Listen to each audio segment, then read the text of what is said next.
자, 증상을 간단하게 정리해 볼까요? 이제 제가 누차 이미 설명을 드린 부분이니까요. 처음에는 음식 잘 먹어서 소화가 좀 잘 안 돼요. 그래서 배도 아프고 설사도 나타나요.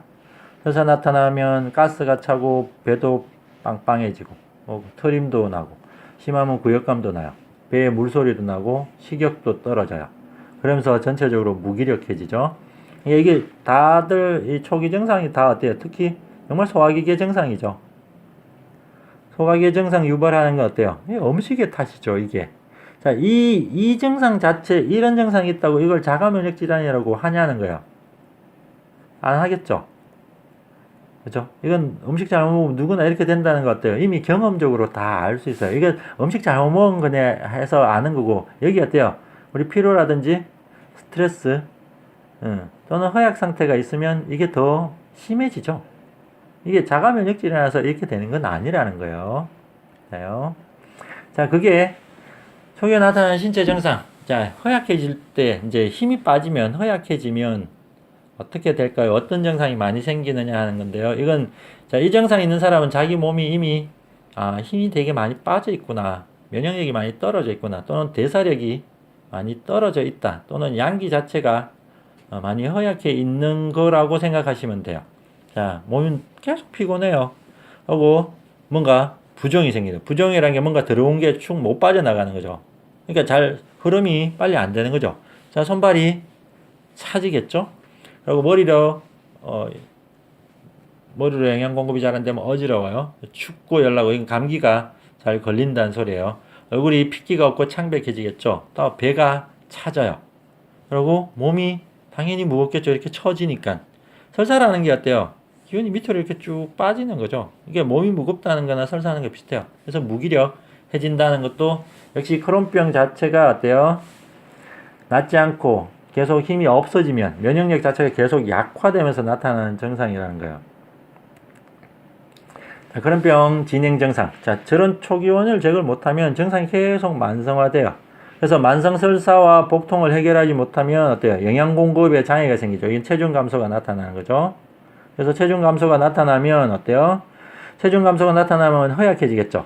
그래서 장 자체의 손상이, 장 손상이 나타난 거고, 장 점막이 비워진다. 장 점막이 이렇게 안에서 계속 부어오르는 거예요. 이렇게. 크론병 환자들 같은 경우는.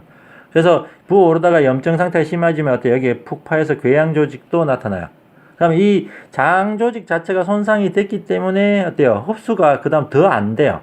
음식 흡수가 더 안 되니까 또 설사가 생겨요. 설사 생기면 어때요? 영양이 또 더 부족해지죠. 그럼 체중이 더 빠지는 거고, 그럼 회복력이 더 떨어지니까 어때요? 장의 손상 자체가 더 진행이 되고, 궤양이나 염증 상태가 더 진행되는 이런 악순환을 계속하면서 망가져요. 그러니까 나중에 병원에서 여기에 다시 면역을 억제하는 약까지 투여하고 스테로이드나 어때요? 이런 약을 투여를 해놓으니까 이 기전 자체에서 회복될 게 아무것도 없어지는 거예요. 그래서 나중에 장이 전체적으로 손상이 되면서 수술을 하는 상황까지 가는 거예요. 그래서 불치병이 된다는 거거든요.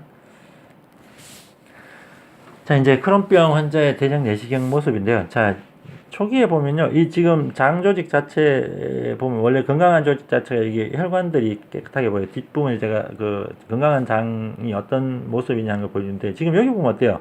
이 물방울들이 이렇게 맺혀서 올라온 걸 볼 수 있어요. 이제 보이시죠? 이 조직 자체 실제로 어때요? 조직액 자체, 물 자체가 실제로 많아요. 물 함유 자체가. 그래서 이게 물들이 이렇게 고여서 부풀어 오르는 거야. 예? 이 용종이라는 게 어떤 이런 식으로 일어난다는 거예요. 크론병 자체 초기에 이런 반응을 해요. 이게 뭐냐면 장에서 물을 흡수를 한 거예요. 물을 최대한 많이 흡수한 거예요. 이게 왜냐면 음식 자체에서 과잉된 수분이 들어오는 거예요. 이 수분 자체를 장 조직들은 흡수하려고 노력하는 거예요. 얘를 뱉어내려고 하는 게 아니에요. 흡수하려고 노력을 계속 하다 보니까 어때요? 이 조직 자체에서 이걸 다 머금은 거예요. 물 자체를. 물을 계속 머금었음에도 불구하고 물이 남아도니까 어때요? 설사까지도 나가는 거예요. 그러면 설사하기 전에는 장 조직에서 이 수분을 흡수하기 위해서 어때요? 무진장 머금고 있는 상태. 그게 점막이 팅팅 부종이 일어나는, 점막이 비우해지는 그런 상태가 크론병 초기에 나타나요. 자, 그러니까 이게 낫지 않고 어때요? 이제 이게 악화가 되면 이 점막들이 계속 더 커져서 이렇게 부풀어 오르는 거예요. 계속 부풀어 올라요. 그래서 이게 좁아지겠죠. 결국은 이게 계속 부풀으면 이게 막혀버리겠죠. 막혀버리면 소통이 안 되니까 이건 다 끊어내야 되는 상황이 돼요. 무진장하게 아픈 상황이 만들어지는 거고, 이 조직 자체를 보면 여기보다는 어때요? 훨씬 더 염증 상태가 뻘게 더 많이 진행됐고, 조직 자체가 어때요? 훨씬 더 헐고 회복이 안 되고, 예, 여기서 이제 농이 생기겠죠? 농이 형성이 되고, 그리고 이쪽 장벽 쪽으로도 이 염증이 진행돼 장에 구멍이 나서 터져버리는 거죠. 이게 천공이 일어나는 상황이 돼요. 이렇게 되면 어때요? 여기에 흡수력이 뚝 떨어지겠죠? 흡수력이 떨어지면 어때요? 이쪽 자체에서 물이라든지 영양소를 흡수할 수 있는 능력 자체가 더 떨어지니까 설사가 더 빈번하게 증가하는 상황이 생길 수 있는 거예요. 그러니까 이 손상 자체가 계속 진행되는 게 돼요? 잘못된 음식 습관을 해결 못하고 설사를 못 잡았기 때문이라는 거예요. 근데 이게 제가 말했지만 자가 면역 질환 때문에 이런 반응이 일어났다고 면역 반응이라고 보고 있는데요. 실제로 의사들이 왜 이걸 자가 면역 질환으로 받느냐면요. 이 상태에서 사실 여기 조직 검사를 해보면 이 조직에 우리가 여기에 도대체 뭐가 차치하고 조직 검사들을 했어요. 의사들이 당연히 했겠죠. 예? 그 사람들이 이렇게 뭐 세부적인 검사 이런 거 현미경으로 쳐다보고 분석하고 이런 건 되게 잘하니까 검사를 하니까 이게 뭐냐면 자, 두 가지 큰 문제가 있어요. 하나는 물이 되게 많네 하는 거고, 하나는 백혈구 수치가 되게 높네요. 자, 백혈구 수치, 물 많은 건 어때요? 그냥 조직 자체에서 우리 부종이 일어난 거니까 이건 대수롭지 않게 본 것 같아요. 근데 문제는 이거죠. 이 백혈구는 어때요? 그들이 이제 최근에 들어서요. 병의 원인 자체, 서양의에서 병의 원인을 규명을 못하는 것들이 대다수니까 병의 원인을 규명을 하기 위해서 여러 가지 것들을 많이 했어요. 예전에는 세포의 기능들을 파악하면 병의 원인을 알 수 있을 거다. 세포를 무진장하게 연구를 했어요. 근데 세포의 기능을 다 파악했는데도 실제로 치료되는 병은 별로 없었어요. 요즘은 여기서 어때요? 세포에게 DNA를 붙들어 놓고 어때요? 게놈해서 세포 핵 자체를 분석하는데 사실 이거에서 질병 치료가 뭐 그렇게 되는 것도 별로 없어요. 사실 여기 이 세포에서부터 어때요? 병의 원인을 못 찾아낸 거예요. 사람이 왜 병드나 그 근본적인 이유를 못 찾아냈는데요. 그래서 그 다음 눈을 놀린 게 뭐냐면 면역학이라는 거예요. 그러니까 최근에 병의 원인에서 서양에서 되게 많이 연구되는 면역학인데 아까 말했지만 백혈구가 0.1%라고 했죠. 전체 혈액 중에 0.1%를 차지하는 그 안에 백혈구들 자체 얘가 어떤 작용을 하고 어떤 면역 반응을 하는가 하는 부분에 연구를 되게 많이 한 거예요. 근데 여기 보면 어때요? 백혈구 수치가 되게 높은 거예요. 백혈구가 바글바글 한 거예요. 이런 쪽에 염증이 든 곳에 백혈구들이 바글바글한데 얘들이 왜 백혈구가 많지? 하는 건데요. 의사들 생각을 보면 백혈구는 어때요? 항원 항체 반응을 하는 거죠. 그럼 백혈구가 많으면 어떤 항원이 있을 거다. 나쁜 놈이 있을 거라는 거예요. 적군이 있을 거라 하고 본 거예요. 그러니까 어떤 비정상적인 상황이니까 인체가 어때요? 방어를 하기 위해서 여기에 들어갔다는 거예요. 그래서 항원이 있을 거라고 생각한 거예요. 그래서 의사들이 다시 이 조직에 어떤 항원이 있나라고 다 찾은 거예요. 근데 유감스럽게도 항원이 아무것도 안 나와요. 바이러스도 없고 세균도 없고 암덩어리도 아니고 무슨 그렇다고 뭐 피로물질이나 이상한 그런 것도 아니에요.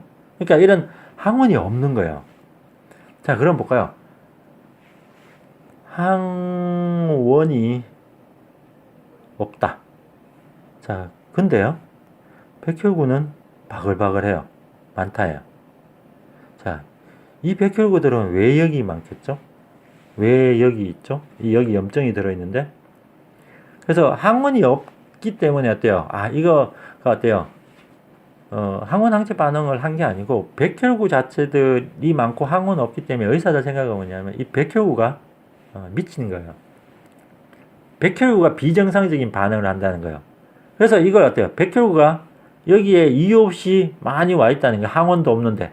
항원 없는데 여기 많이 와서 어때요? 이 염증 반응을 계속 증가시켰다라고 보는 거예요. 그래서 어때요? 그러면 이 항원 자체가 외부 항원은 없으니까 어때요? 이 항원이 인체 조직이라고 본 거예요. 이 장조직으로 본 거예요. 그러니까 장조직 자체가 인체 항원이 되는 상황이다. 그러니까 인체의 내 몸을 적군으로 인식하는 상황에서 백혈구가 공격하고 있다라고 판단할 수밖에 없었던 거예요. 그래서 이게 자가 면역 질환이라고 생각하고 있는 거예요, 의사들이. 근데 유감스럽게도 아까 제가 했지만 의사들이 놓친 게 있다 그랬죠. 그게 뭐죠? 물이 많다예요. 자, 의사들이 물이 많다는 걸 간과하는데 물을 왜 하냐? 물은 의사들 생각에 항원일 수가 없다는 거예요. 예, 인체의 7, 80%가 물이니까 이 물이 나쁜 놈일 수가 없겠죠. 그래서 물 자체를 배제한 거예요.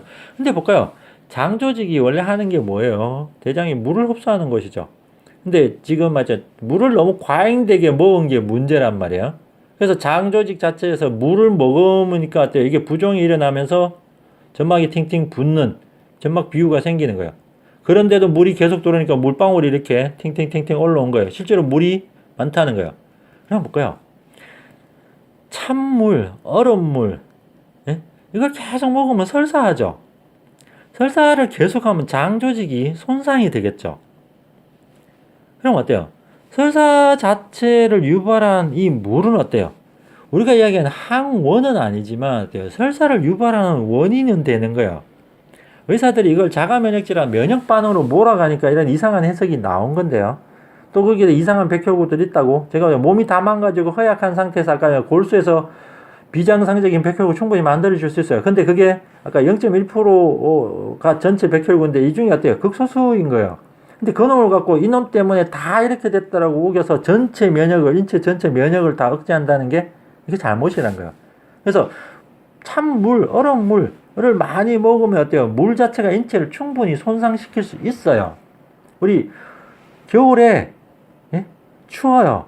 영하로 떨어진 겨울에 와서 밖에서 꽁꽁 얼고 하는데요. 누가 얼음물 주면 좋아하시겠어요? 겨울에 얼음물 주면? 사실 그냥 얼음물 계속 먹으면 어떻게 될 것 같아요?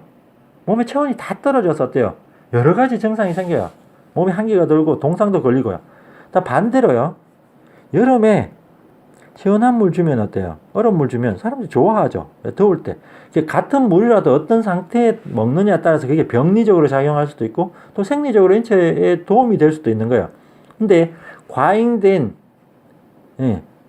찬성질의 물, 찬성질의 음식 자체를 과잉되게 먹으면 어때요? 이 자체도 하나의 인체 조직을 손상시킬 수 있는 병의 원인이 된다는 거예요. 서양에서는 이런 어떤 총체적인 어떤 원인론에 대한 생각들은 별로 없어요. 그 사람들은 조직, 또 세포, 자, 그리고 면역, 자, 이런 쪽에 관심이 있었기 때문에 이쪽 자체 변화만 자꾸 찾는 거예요. 그래서 전체적으로 우리가 상식적으로 보는, 물이 설사를 유발할 수 있다는 이 부분을 간과한 거예요. 크론병에서. 그래서 여기에 면역 억제하는 약을 떨렁 줘놓고 낫지 않는 상황을 만들어 놓은 거예요. 환자들한테 음식하고 관련이 없다고 자꾸 이야기를 하는데 소화기기에 문제가 일어나는데 음식하고 관련 없다는 게 말이 안 돼요. 자가 면역적으로 있는 것도 말이 안 되고요. 그래서 이 크론병 자체 조직 자체 손상을 봐도 잘못된 음식 습관에 의한 염증이다라는 걸 알 수 있다는 거예요. 자, 역시 같은 거겠죠. 이게 악화되는 모습이니까 제가 누차 얘기하는 조직 자체가 손상이 되고 누공천공이 발생하고 장이 막혀버리겠죠. 그리고 농이 나타나면 설사가 나고 전신적으로 허약하고 또 낫지 않고 또 악화되고 악순환에 계속 빠져요. 근데 제가 이거 설사를 중단하지 못하면 또는 허약 상태를 빨리 보강하지 못하면 이런 악화의 장 손상은 계속 진행되고 결국은 수술을 받게 돼요. 왜냐하면 막히면 끊어내는 수밖에 없잖아요.